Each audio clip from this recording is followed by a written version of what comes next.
अस्सलामुअलैकुम, नमस्कार, आदाब। मैं हूं आपका दोस्त निहाल अख्तर पयामी और आप देखना शुरू कर चुके हैं आपका अपना चैनल गांव मोहल्ला। दोस्तों, देश और दुनिया की तमाम तर खबरों के लिए हमारे साथ बने रहिए।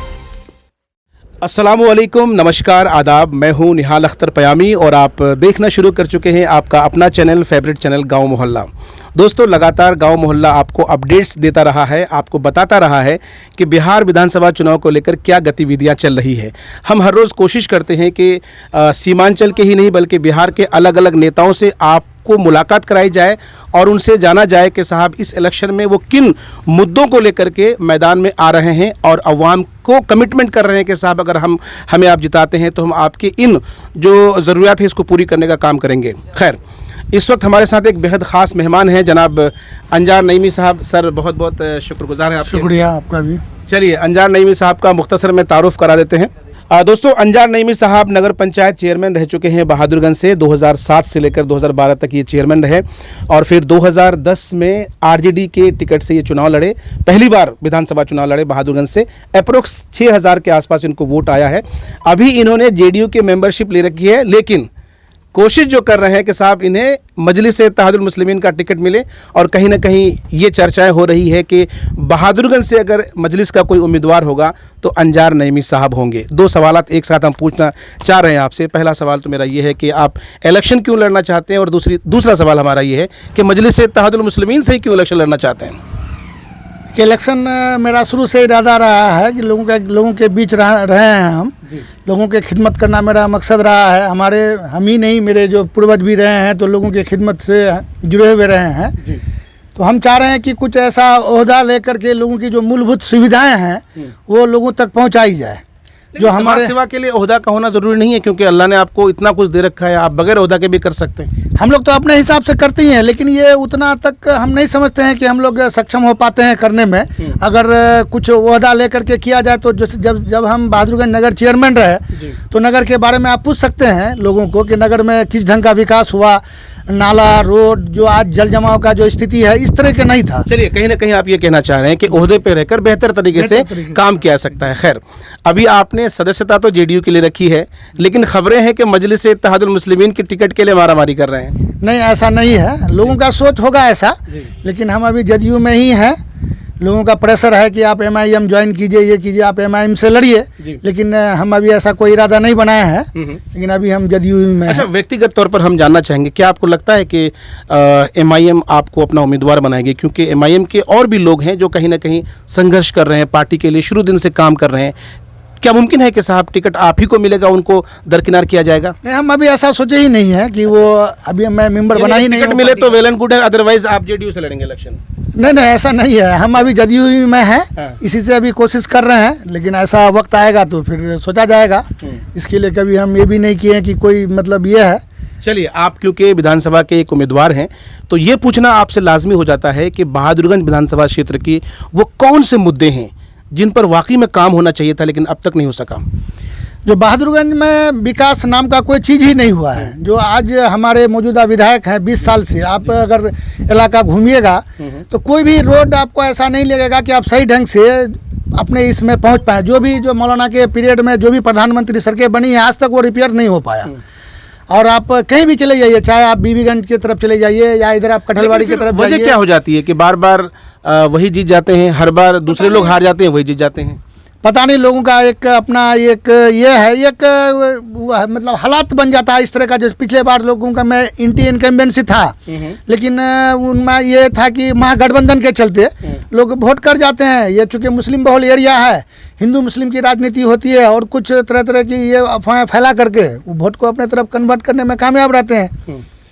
चलिए, एक और अहम सवाल है आपसे जुड़े हुए। सवाल ये है कि जैसा कि आपने अभी कहा कि आप विधानसभा में अपना किस्मत आजमाना चाहते हैं।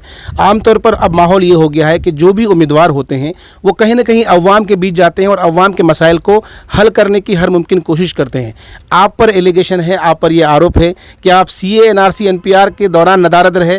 अब जब लॉकडाउन हो गया है, लोग अलग अलग क्वारंटाइन सेंटर में रहे प्रवासी भाई, तो उनका हालचाल लेने के लिए नहीं पहुँचे, सुध लेने नहीं आए, क्योंकि आपको इलेक्शन लड़ना है इसलिए आप सक्रिय हो गए। कितनी सच्चाई है? नहीं, ये इस तरह का इल्ज़ाम गलत है। अगर लोगों आपको जानकारी होगा, जितने भी सेंटर बने थे, मतलब विरोध प्रदर्शन जहाँ जहाँ भी हो रहा था, मैं हर जगह अपनी मौजूदगी दर्ज किया हूँ। और रहा सवाल कि फाइनेंशियली भी मैं सपोर्ट किया हूँ। अच्छा, यही नहीं, आप जाकर के आप पता कर लीजिए, जहाँ जहाँ भी सेंटर बना था हर जगह मेरा फाइनेंशियली सपोर्ट भी रहा है और मैं वहाँ गया भी, वहाँ कंटिन्यू में। अब ये नहीं कि अब इसमें उस तरह का मैं नहीं किया कि अब वो जुलूस में निकला, ये निकला, मैं नहीं गया। लेकिन मैं हर सेंटर में अपना स्पीच भी दिया हूँ, मैं लोगों को उसमें ये भी किया हूँ। अच्छा, एक चीज़ नईमी साहब हम कंफर्म नहीं कर पा रहे हैं कि आप जेडीयू से इलेक्शन लड़ेंगे या मजलिस से इलेक्शन लड़ेंगे, क्योंकि फिर आगे का सवाल मेरा उसी से जुड़ा होगा। बताएं प्लीज़। अभी देखिए, अब मैं तो अभी जदयू में है, जदयू क्या करती है नहीं करती है, यहाँ जदयू का सीट होगा नहीं होगा, इस पर अभी कन्फ्यूजन है। तो ये तो वक्त एमआईएम में उम्मीदें हैं? नहीं, मैं अभी जदयू में ही हूँ अभी, इसलिए मैं अभी एमआईएम ज्वाइन नहीं किया हूँ, इसलिए मैं इस बारे में ज़्यादा नहीं बात कर सकता। आप जिस पार्टी से भी उम्मीदवार बनाए जाते हैं, जिस पार्टी से भी चुनाव लड़ते हैं, हम सीधे तौर पर आपसे ये जानना चाहते हैं कि वो कौन कौन से ऐसे काम हैं, वो कौन कौन से अवामी मसाइल हैं, वो कौन कौन से इस इलाके की बुनियादी चीज़ें हैं जिस पर वाकई में आप काम करेंगे, उसको फोकस करेंगे।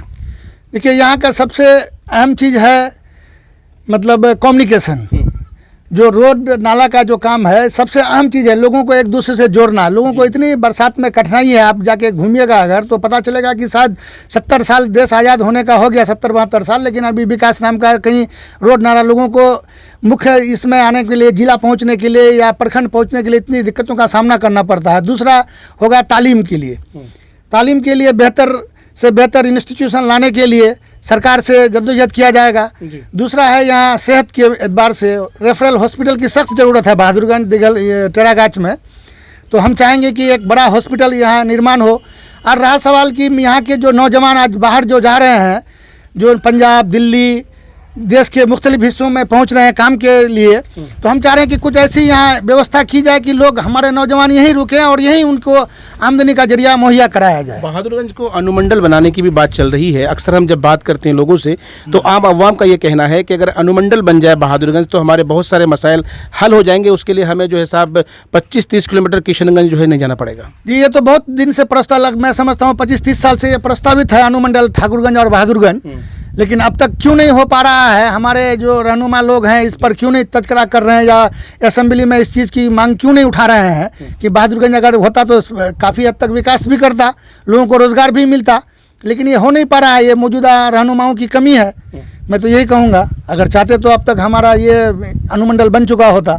एक और अहम सवाल है, सवाल ये है कि हम जिस क्षेत्र से आते हैं, दरअसल ये क्षेत्र जो है सुरजापुरियों का है, यानी सुरजापुरी बिरादरी के लोग यहाँ बसते हैं और हमेशा से सुरजापुरियों का एक मुद्दा रहा है कि उन्हें रिजर्वेशन दिया जाए, ठीक उसी तरह से जिस तरह से अलहाज तस्लीमुद्दीन साहब ने कुलिया बिरादरी को रिजर्वेशन दिलाया है। तो क्या अंजार नईमी साहब विधायक बनते हैं तो इस क्षेत्र में काम करेंगे?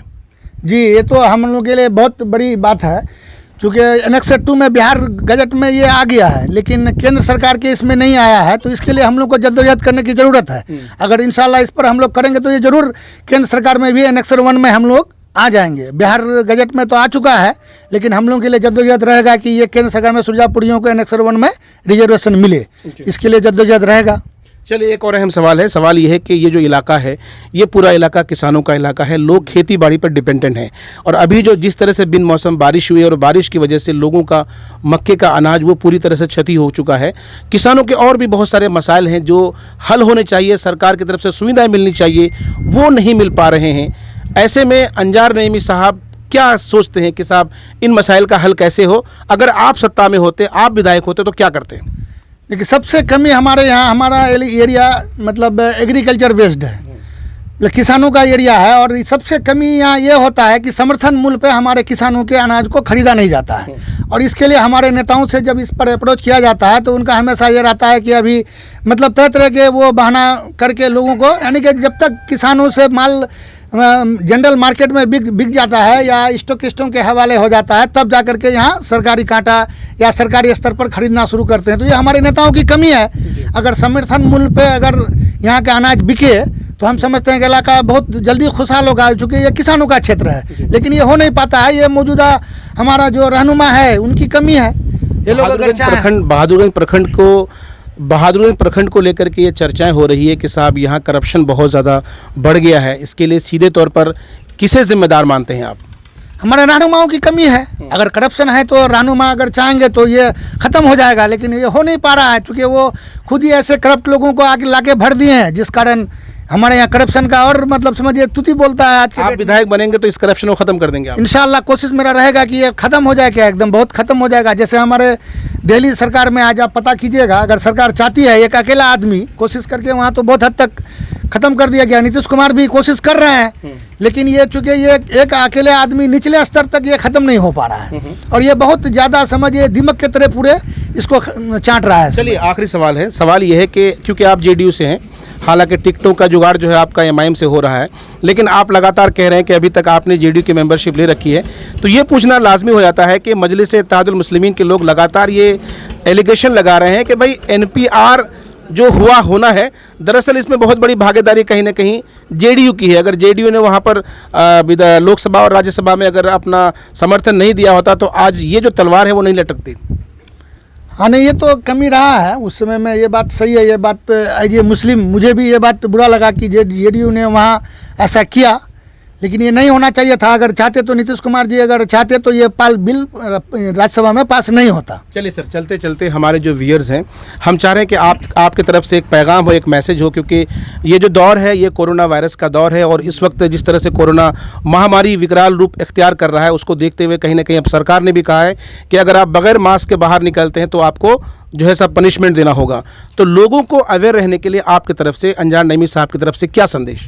हमारा इलाका बहुत पिछड़ा इलाका है, तो हम लोगों का सबसे अहम उपाय यही है कि हम लोग को सोशल डिस्टेंसिंग बना के रखना चाहिए, सेफ रहिए, सुरक्षित रहिए, बस यही लोगों को हम संदेश देना चाहेंगे।